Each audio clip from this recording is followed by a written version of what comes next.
And welcome to Manny's Makings. Today I'm going to show you how to do the basic with a thicker cotton thread uh, loom work that you can do. I want to show you how to make that and set up the loom for the first type of loom that I told you we were going to do, which is the box loom, or it's an Ojibwe loom, sort of more traditional. This has the braided ends with the slide clasp so that you can tighten it up, sort of like a friendship bracelet, and also has tapered ends on both ends. They're tapered in, so I'm going to show you how to do that today again too. So some of the things you're going to need today is you're going to need some beads, obviously. I'm using size 11/0 seed beads. I get them from the reserve. They're not the highest quality. This is what they look like. This one has an AB finish, which is kind of fun.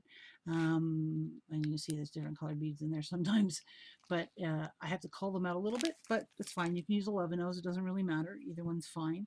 You're going to need beading needles. I'm using a size 11, but this is a short beading needle.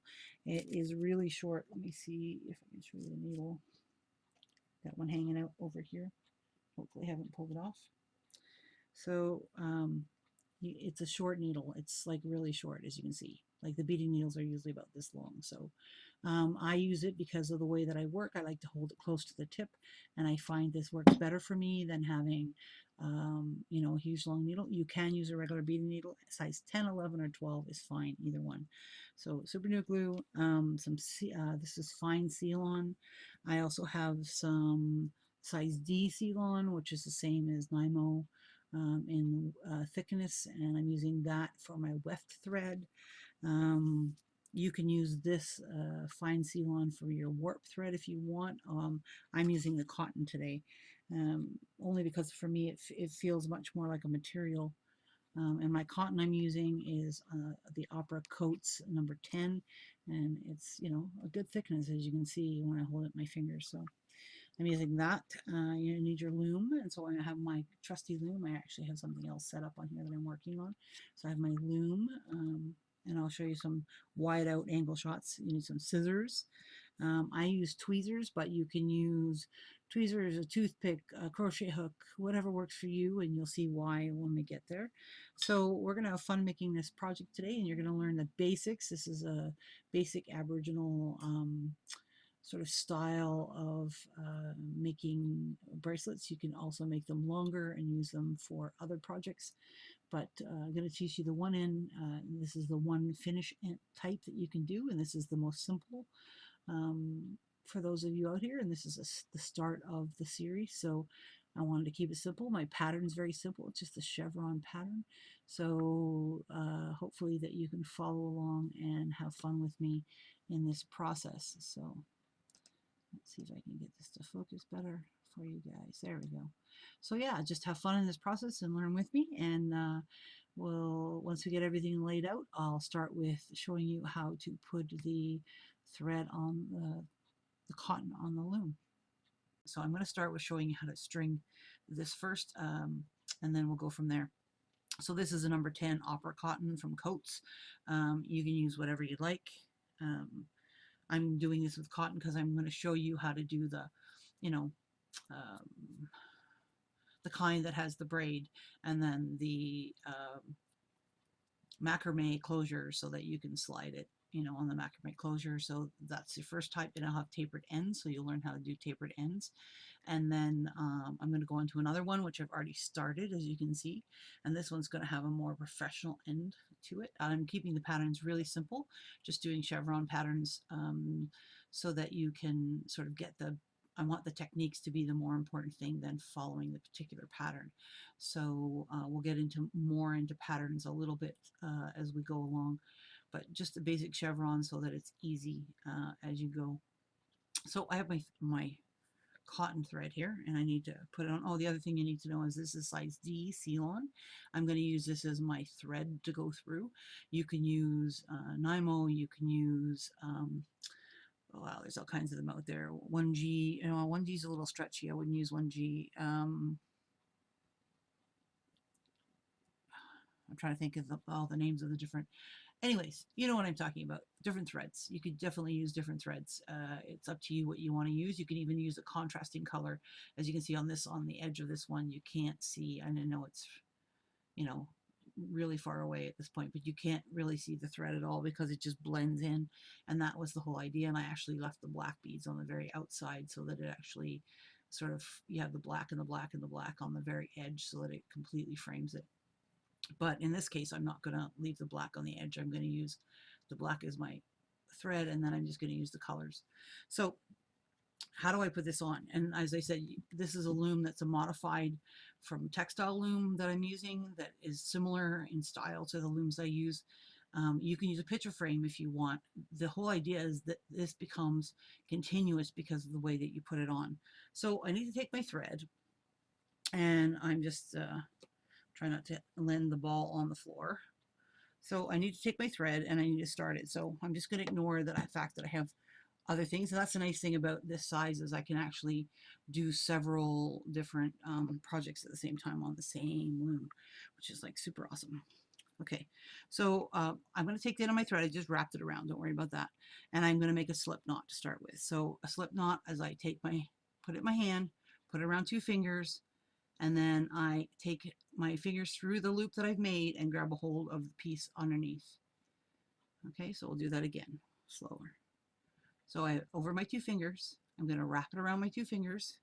So the tail's still here. Okay, there's the tail. It's wrapped around my 2 fingers like this. It doesn't have to go cross over or anything. Then I'm going to take my fingers through the hole while I'm holding on to the tail thread and the top part of the loop. So I'm going to take my fingers through this hole, and I'm going to grab the thread that's still on the main thing, and I'm going to pull, and that makes a slip knot. Okay, and obviously I don't need that much thread left over, but if that's what happens, that's fine. So you make a slip knot. So that's your number 1 thing. And I need to leave the hole big enough to stick, which I didn't think about. I need to stick this through my hole, and this is normally you have a little bobbin or something that you're using, so I'm going to put this through the hole. Da, da, da, da. So now I can tighten up my slip knot. I put it through the hole, and I need to tighten up my slip knot. So I'm just going to pull my slip knot, tighten it up. I don't want this big, huge slip knot. It could be a little bit left, but I don't need a big one. And I'm just tightening and tightening and tightening. And as I pull, I can pull it. I don't know if you can hear that. That's really tight.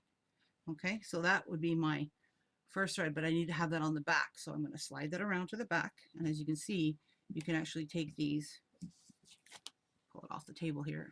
I'm going to pull it around. See my knots coming around the back here?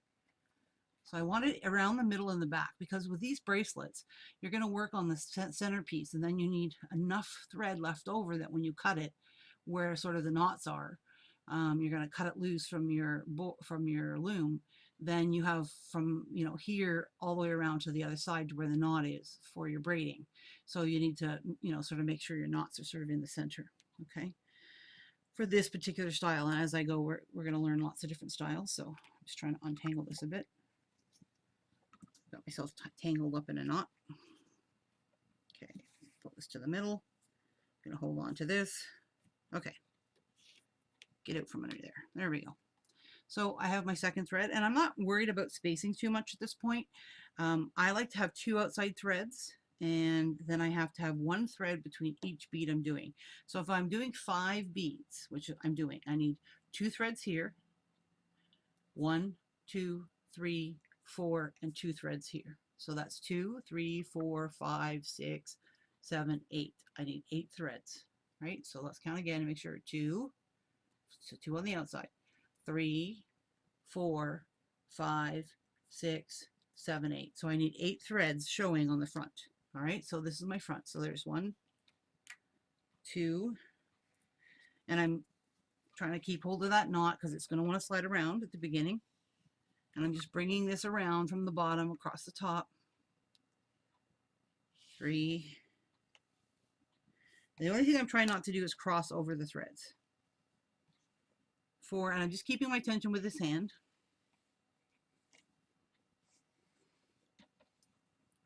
5. 6,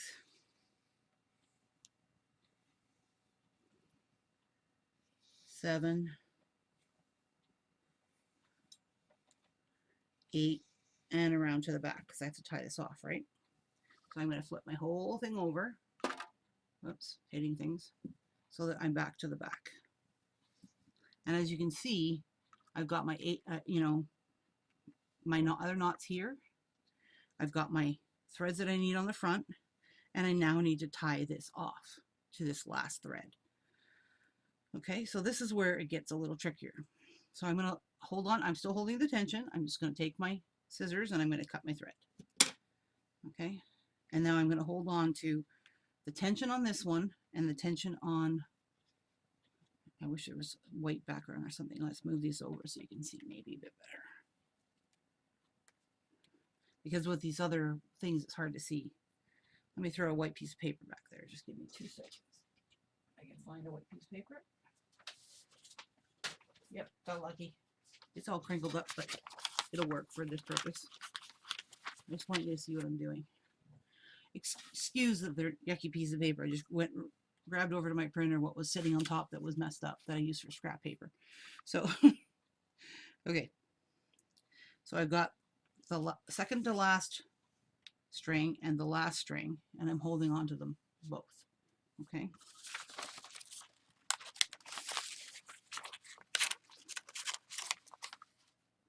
Okay. Second to last and last string. Okay. And I'm holding on to them. Now I have to do a lark's head knot, right? Which means I go over the top of the one, then the second one, and then underneath. So I take the tail and go underneath and pull. So, and then I pull it up sort of to where my fingers are. Now I went over top the first time, so I'm going to go underneath the second time and then back through the loop. Okay, and tighten. And that's a locking lark's head knot. It locks itself. So it's now locked on that string. See, I can't slide it around. If I just keep doing the same one like this every time, and I'm going to zoom in so you can see a little bit better. Okay, I'll move this over where you can see. All right, so if I do a lark's head knot like this, so I go over, so this thread's coming over like a number, a backwards number 4, and I put it underneath and up through, which is fine, right? I get a lark's head knot. If I do a second one the same, and a third one the same, and a fifth one the same, it doesn't matter how many I do, it will have a tendency to slide. So how I fix that is by going under the second time, and then I bring the thread, the tail thread, through the loop the other way. So it's sort of like a backwards and forwards lark's head knot, and then it becomes, it actually knots itself. It makes a knot. And it can slide a little bit, but not much. Okay, so I can pull down on the actual pile of lark's head knot. Now, if you want to, you can take the 2 threads and separate them, and again, tie another lark's head knot above it and pull once you get it good and tight. So my tension's good. Play a little tune. Let me move that out of there, and we'll zoom back out.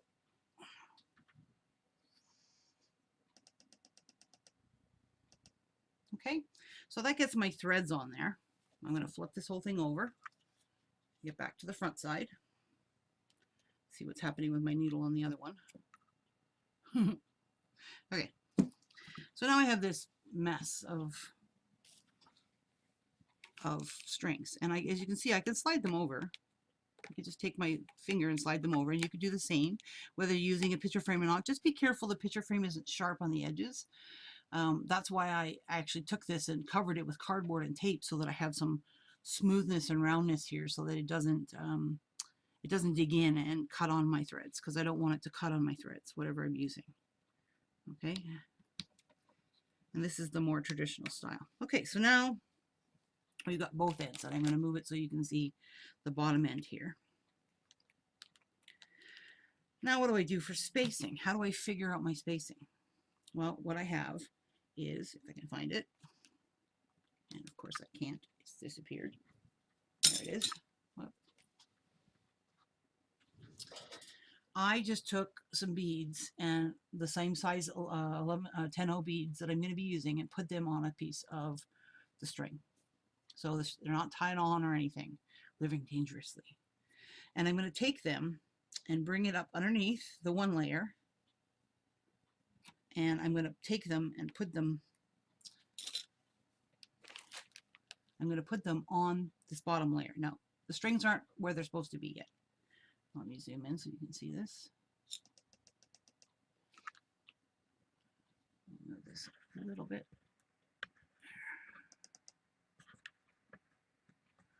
Make it easier for you to see a little bit. Okay, so I have my white beads, so they're white. I just grabbed whatever was easiest. And I have this. So now I need to tape this down, the string down. So I literally take Scotch tape and I go like this and do one side. And then I take the other side. I'm just using regular cheapy tape from the store. And I'm going to pull this one a little bit so it gives some tension. And I'm going to tape it down. Okay, so nothing other than these beads is attached to my loom. This whole thing can slide as a unit. I don't want to slide it right now because it's still kind of fragile, I guess is the way to put it. So now I take a pair of tweezers. You can use tweezers, you can use a toothpick, you can use anything but scissors, basically. A piece of hooked wire, doesn't really matter. And I need to get one bead. I have more beads on this than I need. One bead on either side of these threads. Like there's two threads here. See, 1, 2. There's 2 threads here, and then I have a bead, and then I have a thread. So now I need another bead. I'm just pulling this up, moving the bead over, and I'm pulling my thread over. Okay, and I'm just pushing my other threads to line up. Okay, so I'm lining them up. Then I have another bead, so move that over along the thing.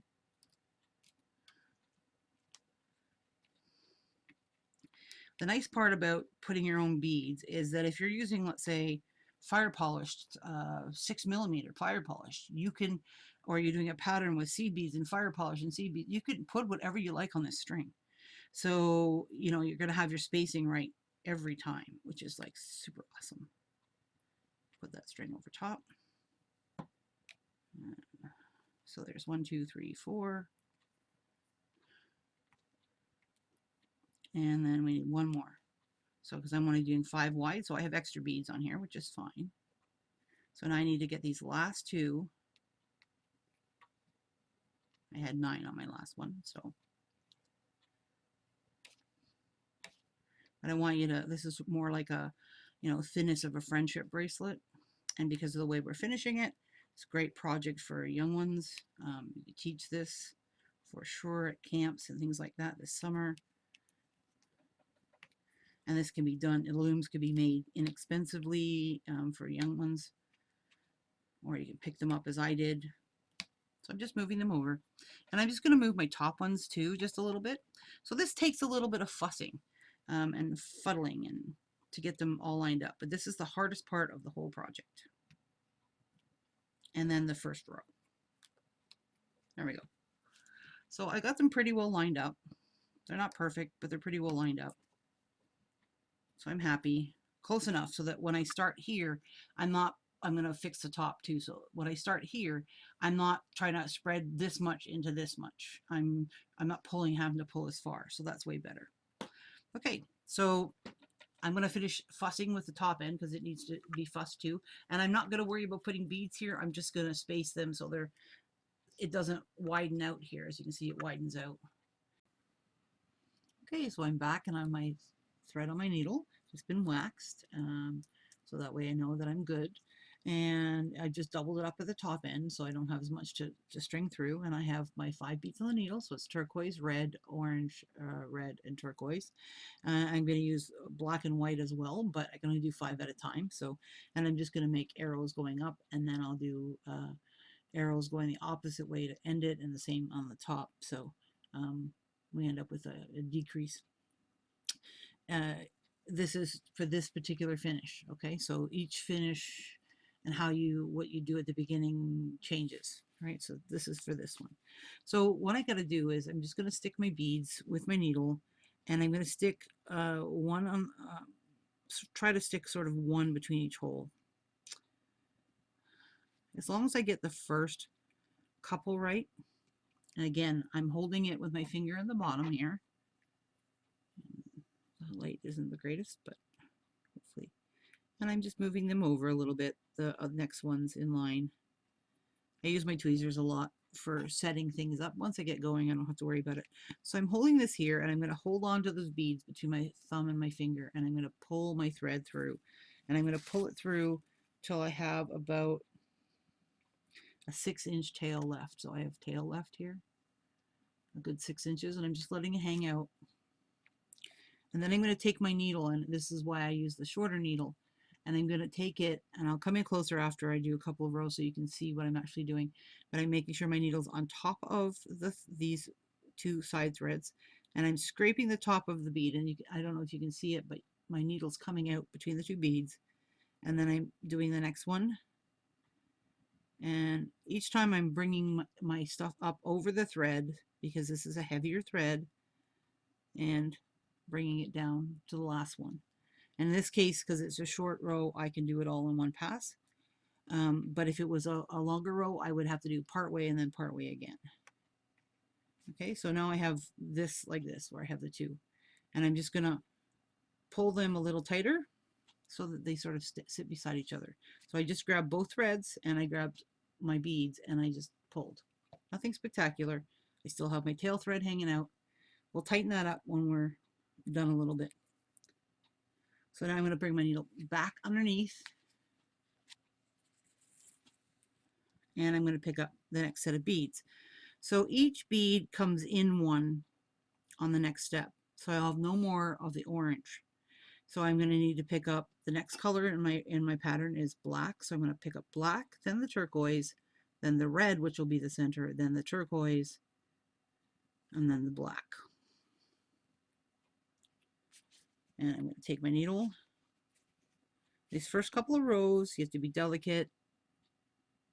You're going to set them up where you need them to be, and it takes a little fuffing around.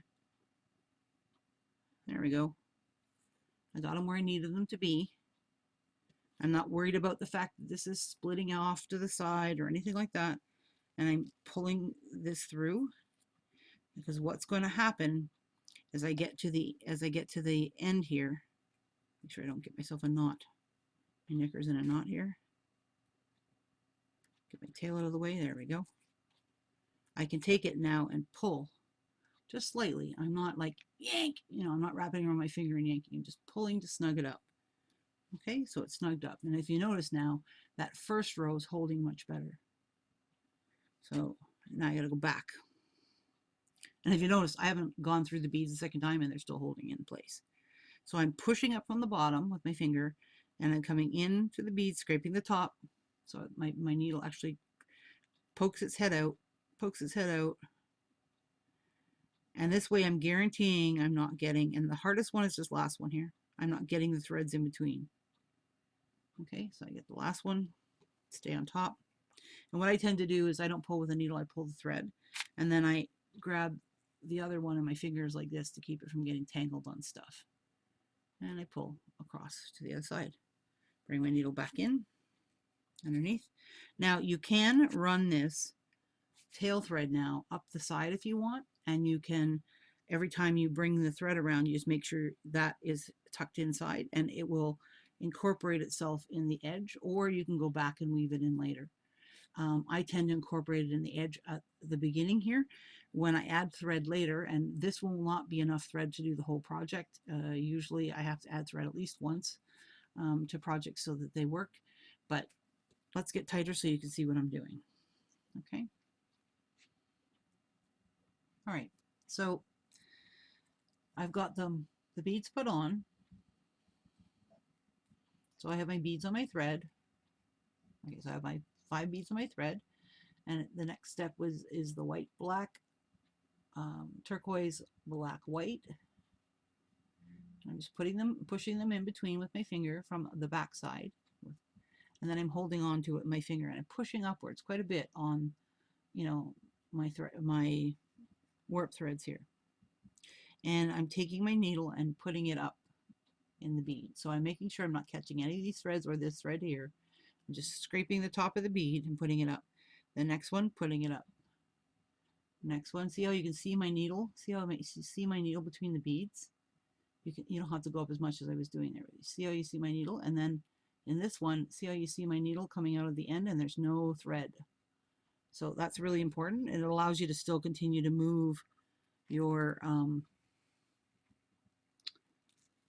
beads around if you need to a little bit, especially at the beginning. And so I'm just snugging that up, nothing spectacular. Putting my thread back underneath. And again, I need to catch that tail thread. So I need to make sure the tail thread's inside the thread that's going underneath. I'm purposely catching it, okay? So my tail thread's inside so that when I pull this, it's going to catch my tail thread. It's going to catch it along the side of my work and hide it in the edge of my work, okay? So we can loosen that up if we want. So the next row, if I did white there, I need to start with my orange again. So then it's orange, white, black, white, orange. So I'm just putting them on my needle, as you can see. And then I'm going to slide them down my needle. My thread's already underneath. When I get most of the way, I just take my other hand and put it underneath. And it doesn't matter if you're higher up when you start putting these beads in between. You can put them wherever you like. And then I'm pushing up from the back side. And I move my orange one there. There we go. Pushing up from the back side. And I scrape the top. I want to make sure I'm scraping the top, that you can see my needle every time, and I'm not catching any of those threads. And if I have to move my finger to push pressure from the underneath, I do. Now see how this orange one sort of trying to tuck itself in under there? I want to make sure I catch it nice and clean.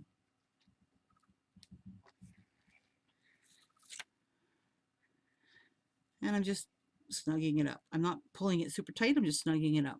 Now my beads are a little bit irregular. They're not perfect by any means, but I want to show you something. I can move my beads around. See how I can move my beads around still? They're not, I can still move them if I want to. See, if I want to move my beads. So it's great.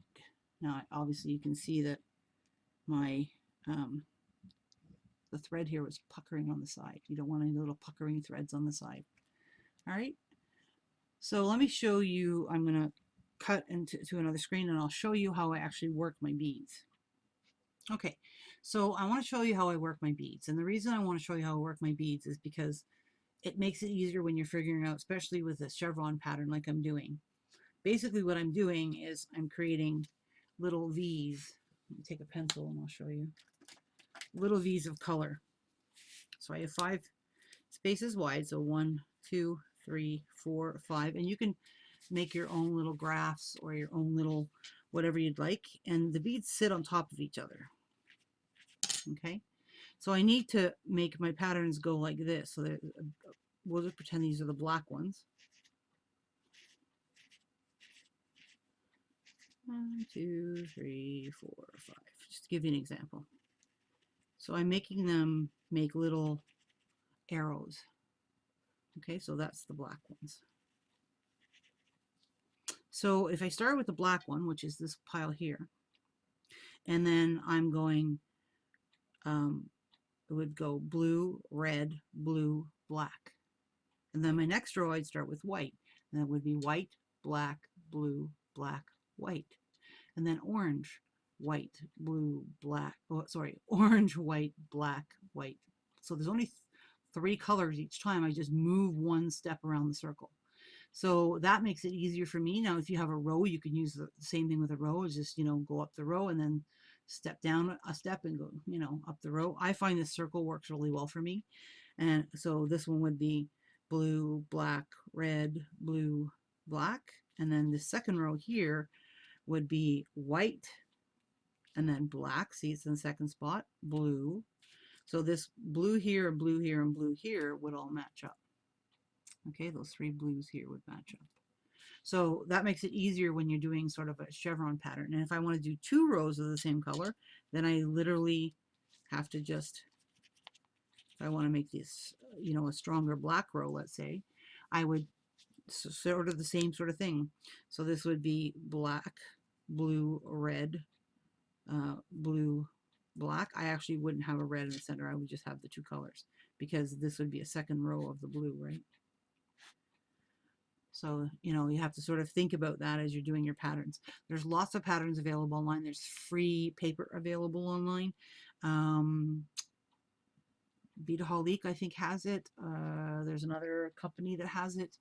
Atomic Beads might even have it. So what I'll do is I'll find a couple of links of graph paper that you can print out if you want. You can color them in with markers or use whatever you'd like to make your own patterns, and you know, make them whatever color combinations you'd like, and you can go from there. So so let me just pull this over where you can see it. I'm going to put it on top of my beads. I don't want to knock everything over. So see how I have my pattern going on here. So I'm going to continue to do this pattern, and I'm going to do this pattern just short of the length of bracelet I want. So if I'm doing a 6-inch total 7.5 inches, I'm bracelet because that's what I wear. I would keep a 1/2 inch of space where I don't have any beads that will be braided, which gives me the space to have my macrame on top so that I can, you know, pull the ends together. The second, so that means I have to work with 7 inches. It takes just 1/2 inch total for the two pointed pieces on the end that I will have. So these ends here will be pointed this way and pointed on the other end the other way. So, and as you've seen at the beginning of the video when I showed you what they look like. So that little end piece that I'm making, that I'm going to narrow it down so that the braid sort of comes from the center bead. Those two pieces, those two end pieces only take up less than 1/2 inch. So it means I need 6.5 inches of beaded actual chevron pattern to be done. All right. So let's say you had a 6.5 inch wrist. You need a 1/2 inch to give yourself some extra space, and then another 1/2 inch to give yourself the space for the triangles. So you need 1 inch total that you're going to take off your total length of your bracelet. So you'd need 5.5 inches of the chevron pattern beaded in the middle. And you can figure that out accordingly. So basically you're taking an inch off of whatever size your bracelet is and beading that inch in that pattern. Okay, I hope that is helpful for you. I'm going to come back when I have all the beading done, and I'm going to go from there, and then you can we can continue on.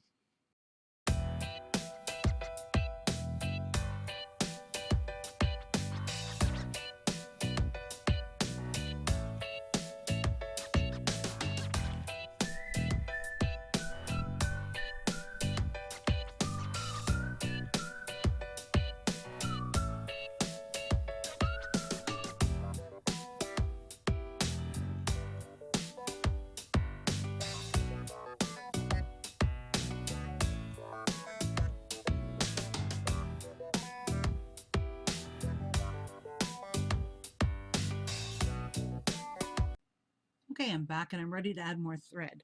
So I told you have to add thread at least once. So I have about, I don't know, 6-7 inches of thread left over. Basically, it was getting annoying to get this thread underneath and pick my beads up. So at this point, you have two choices. One, you can do it just like I did the other one. Start a new thread just above this, just like the same as before, and then run these up along the one side, and, you know, work them into your work if you want. The second option is to do what I'm going to do. And because this is a bracelet and it's going to take some pulling, and I want it to be really, really sturdy, it'll last somebody a very long time, I want to do it this way.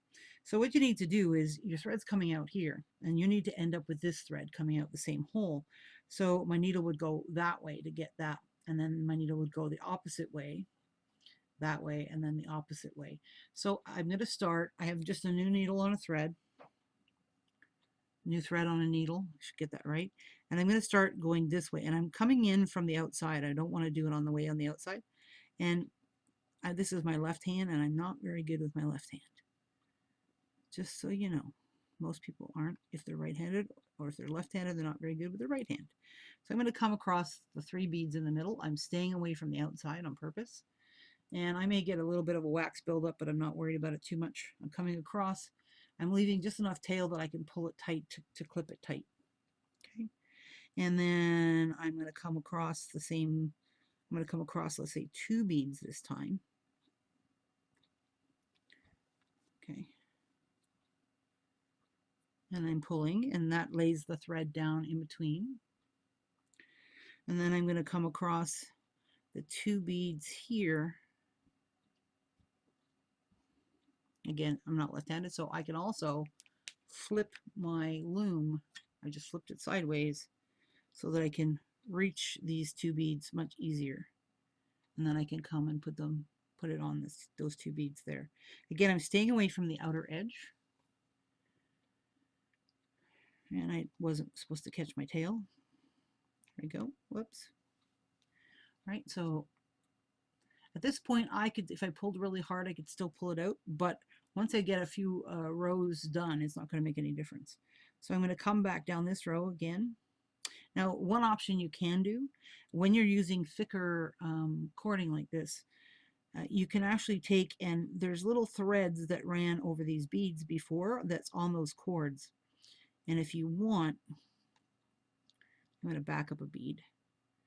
And there's a reason for it, and I'll explain it to you because I need to pull forward a bead. There we go. So you can actually grab a hold of just the threads. See that I'm just getting the thread that goes in the middle. I'm not getting the actual, this thread here, my warp thread. I'm just getting the thread that goes in the middle of the beads.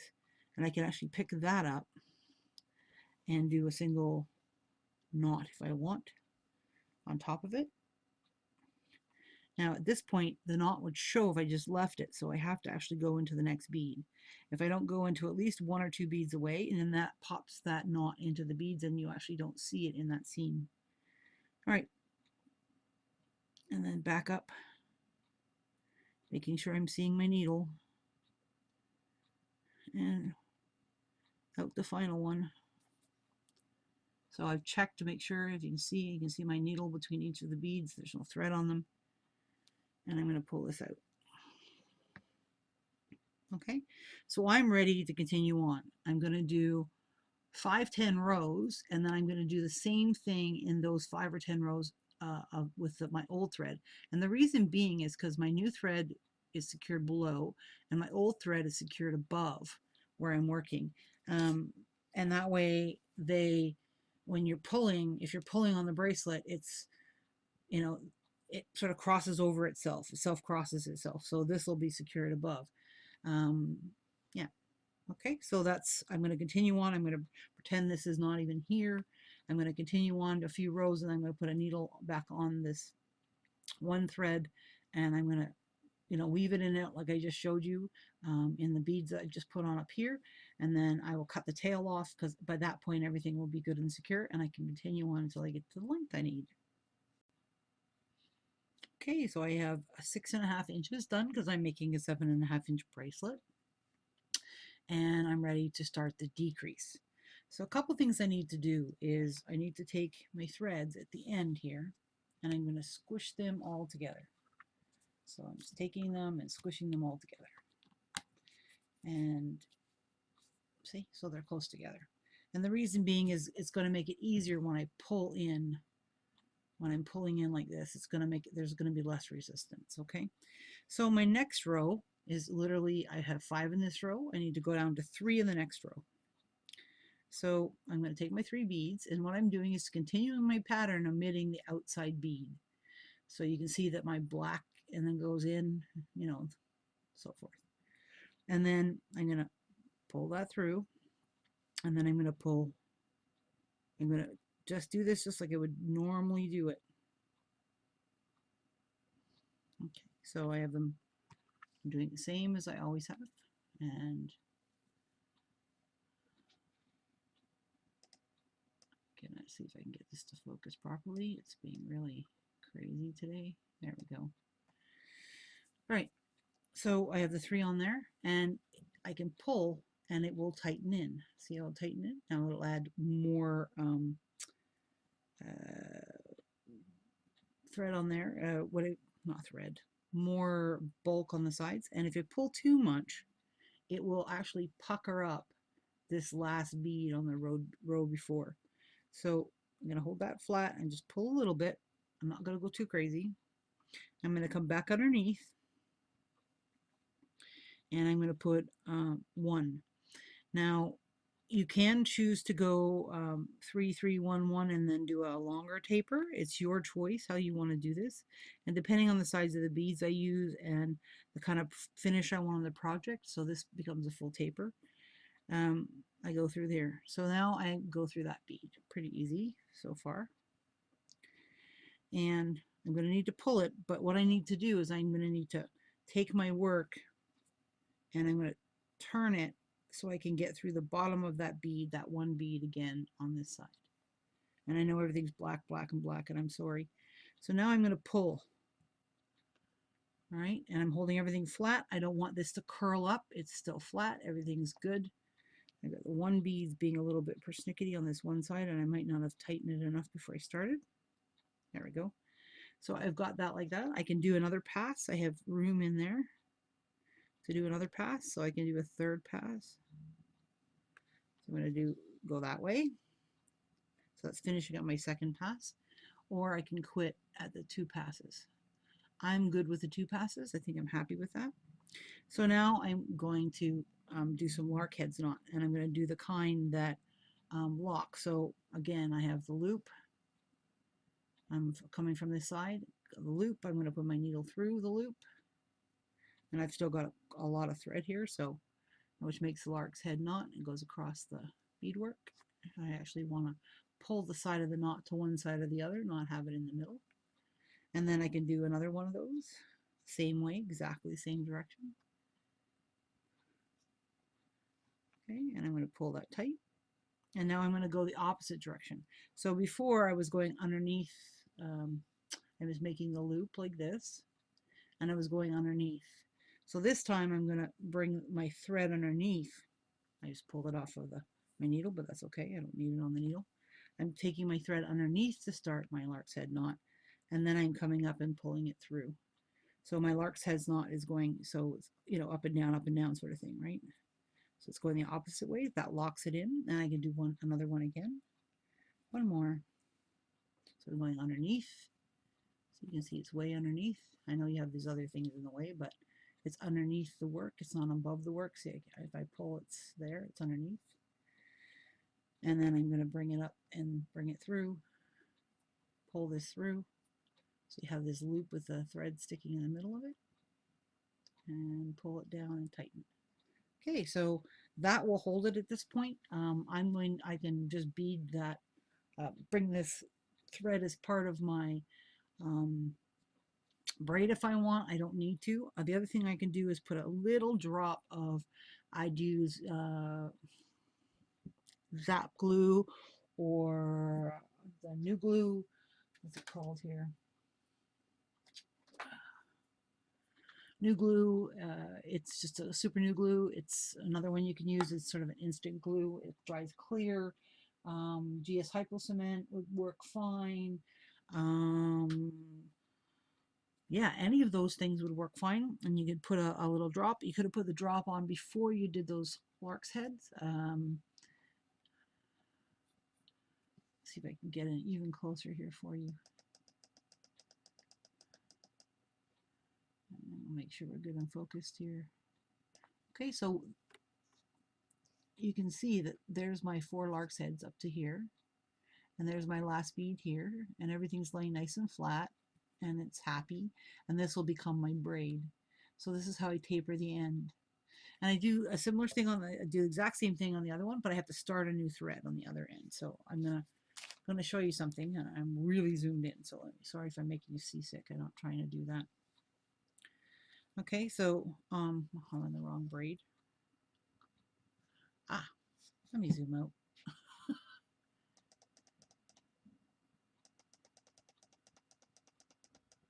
Okay, so as you can see, I actually have my braid going up and around so I could be in the middle of my loom. So I'm going to just pull. See how it pulls all around as one big unit? And I've already taken my beads and just pushed them underneath. They're still taped on, just to get them out of the way so they're, weren't in the way of me moving everything around. And again, I need to sort of do the same thing, but I'll need to start a new thread. So I would start a new thread, weave it through the way I would before here, and then I would do the pattern. So I got to come back in again for your pattern, and I'm sorry, guys. So let's see if I can, wow. There we go. So the pattern is backwards right now. I'm going to just use my tweezers to show you. Because all our V's are coming this way, right? So if I was to pretend the V's kept going, I have an orange here, I would need an orange there and an orange there. And what would be my next color? Well, it would be a white. So if I look at the orange here, it's white. So then I'd have a white in the middle. And then the following row, I would have a black as the very final bead. Because if you look at the rows, if you sort of follow this up, so let's say I have the white, the black, the turquoise, the red, the orange, right? So I have the white, the black, the turquoise, the red, the orange. Then it would have to be white and then black. So you can sort of see what your next two beads would be if you follow your rows, right? And it makes it easier. So you know when you do your V and your lark's head knot, you can go from there. Okay, so both ends are done. That one's done, and that one's done. So they're both done. I just want to let you know, if you don't want to use cotton, this is CLon, fine CLon. Duh. Depends on where you buy it, but it's fine CLon. So you can use fine CLon instead of the cotton if you prefer. I do have that as well, so that is an option. It's around the same thickness. If you take a look at the thickness of the thickness of the cotton and the thickness of the CLon, they're about the same. So you can use that as well for that's the fine CLon. You can use that as well instead of the cotton if you prefer something that's definitely a lot stronger. That you're not wanting it sort of material like it. This will add some stiffness for sure to the piece, but you got lots of colors, so you can have fun. You can do lime green with lime green beads, and the whole idea is you can have some fun with it. So let's cut it. So basically I have the two sets of knots. I just need to cut it somewhere in the back, so I'm just cutting in the back somewhere between the two knots. It doesn't really matter. It's free the beads. So I'm going to move the loom out of the way. And probably doesn't fall on the floor while we're recording, making a lot of noise. So I have this piece now, and this is what it looks like. And if I put it on at this point, you can see that they pretty well, once I added that little piece, they're almost matching. There's enough space there for that little piece that I'm going to do in the middle, the macrame piece in the middle. Really close. See? There's just enough space for the macrame piece. That's why I told you you need to leave that much space. And as you can see, it's not buckling. It's smooth. It's, if you're having trouble, I don't know if you noticed, but I wasn't jamming my beads down. I was just putting them on, putting them next to each other, sliding them loosely. Because of the way that I did this, if I'm having trouble, let's say one section here is a little tighter and this section's a little looser, I can't actually massage my beads. And if I was doing a wider piece, I wouldn't be tapering it like this, or most likely wouldn't be tapering it like this, and I would leave it to rest once I cut it, and then I would massage it, and I'll show you that with the Rix Loom when we get to that, how I massage my beads back into place and make them happy. But as you can see, I'm beating the snot out of this. Like I'm probably wiggling the camera. I'm pulling. I don't know if you hear that boom, boom, boom, boom, boom. That is not going anywhere. It's not coming apart. It's really, really sturdy. It'll hold up for a long time. It's a nice bracelet. It's fun. But if you're using it as a strap, you could definitely use this as a strap for a cell phone or for keys, or just doing smaller amounts, or yeah, there's like all kinds of possibilities of what you could use this for. So, lots of fun. But that gives you an idea what it's going to look like. And I kind of like it. It sort of makes it look like it continues itself. All right, so the next part is the easy part. So I'm just going to split them up obviously, you know, 3, 3, and 2. And this is just like braiding hair. And I'm assuming if you're watching this, hopefully you've braided hair before or can find another video on how to braid hair. This is not staying down. So another solution, grab some tape, a cheapy tape. It's only going to be on there for a couple minutes, so hopefully it'll hold it and won't wreck my bead mat too much. There we go. All right, so I'm just gonna, it's a braid. So just like braiding here, the outside goes into the middle, the outside goes into the middle, the outside goes into the middle, and so forth. And just keep it decently tight as you go. And outside goes in the middle, and I'm not going to stay here and braid the whole thing, but I'm just going to braid it, and it's going to be annoying, so I'm probably going to hold it between my teeth and do it the other end. And I'm going to braid both ends. I like to leave them, so this is in inches for you guys who like inches. I'm going to probably leave them probably about 4. I'm going to, when they're finished, I need them to have them about 4 inches long. That's more than enough. I could probably get away with 3 inches, but I'm going to start with 4. I can always re-knot it and cut off the excess if I want. So 4 inches, I'm going to make just a regular knot at the end. And then I'll come back and show you how to do the closure. Okay, so we have both ends done. I have 4 inches, which is way too much, but that's fine. We can make it smaller, can't make it bigger, so that just secures it, so I'm good.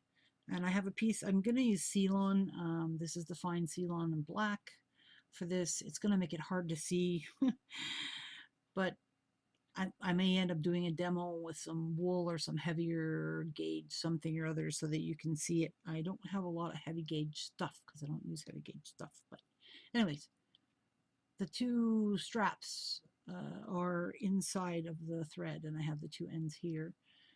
Let's see if I can come out a little bit. Okay, so I have the 2 ends here, and I'm just going to make a knot, just a single overhand knot. I'm not doubling it, just singling it and putting it. And I'm putting it together, but I'm not super tight.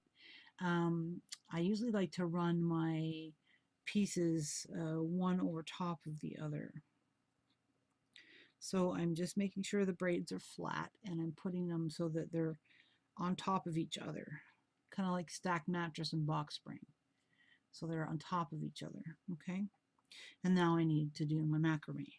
So macrame, the basic square knot is you make a P, and then you take this piece on the other side, you go over top of the P that you made, and then you go under the whole bundle and then through the loop of the P.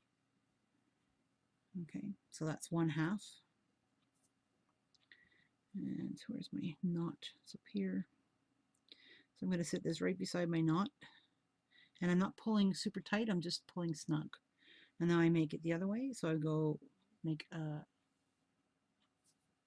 I guess that would be a P on your screen. The other one would have been a B. So I go over top of that. So I'm going over top of that one, and then I'm going to go underneath the whole pile and through the loop. Okay. And there's lots of great places to see how to do basic macrame knots, but basically that's what this is.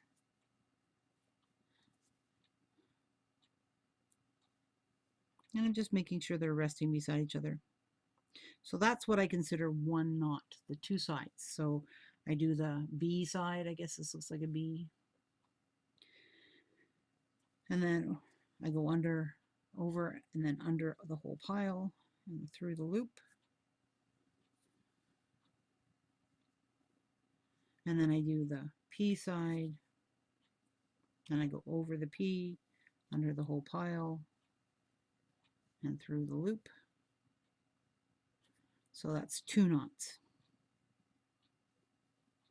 So I like to do my little slides 4 knots thick. And I'm just going to test and check. See, I can move these. I'm holding onto the knot and moving. I'm moving them, they'll slide up along the knot, which is great, which means I'm not too tight, which is perfect. Because you do have to be able to move, but you want some resistance. You don't want to go crazy. So let's put them back on top of each other, make sure they're still on top of each other. When I put them on top of each other, it allows me to guarantee I have enough thickness. So do the B side again. This is my third knot. Let's go a little faster. Bring it up. And then do the P side. Over, under everything, and through the loop. If I can grab hold of the tail, which is being persnickety. Come on. It's definitely not the tail. So let's do that one again. Okay. Up and under and through. There we go.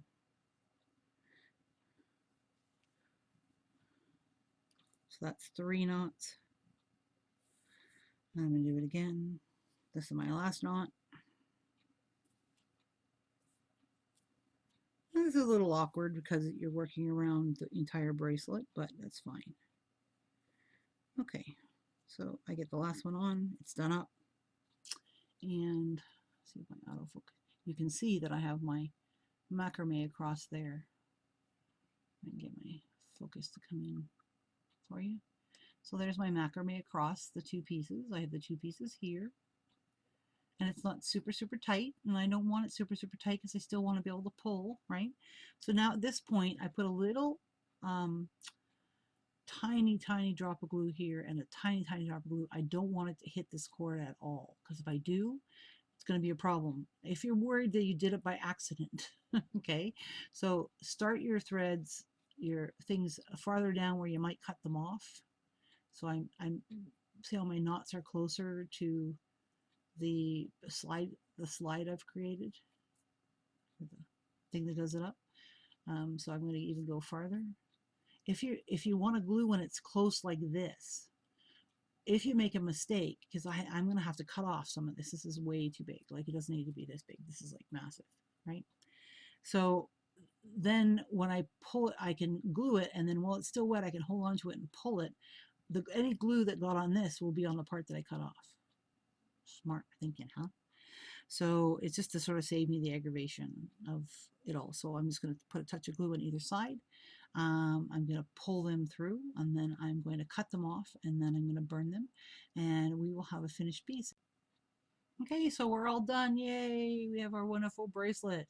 And as you can see, it's really sturdy. It's going to hold up. Again, as I said, you can use the fine CLon if you want instead of the cotton, if that makes you happier. It's a simple, just a chevron pattern. Great way to make bracelets, and as you can see, it just pulls quite easily. It comes across. It's the first time you get it wet, the cotton will tighten up and loosen in some areas, but tighten up around the knot area here, and you will not be able to get it undone. It's going to make it harder to slide, but I figured I measured, and I actually ended up from the end of the bead where I wrapped it with the half-hitch knots to this knot was 2 inches on either side, and that gave me enough to be able to get it on comfortably. Say I can get it on really comfortably and without too much fuss and fuddle. I can grab a hold of the knot and I can pull it on myself and then tighten it up from this side, and then I can tighten it on myself. So I have the bracelet and it's on, and these aren't too long. They're not going to be a bother if I'm doing stuff on the computer or whatever. So I have this wonderful strong bracelet. So this is it for today, for today's lesson on looming. We're going to deal with another loom next week and another project and different way of finishing. Each week we're going to do a different project and a different way of finishing. And so for now, keep on making from Annie's Makings and take care. Bye.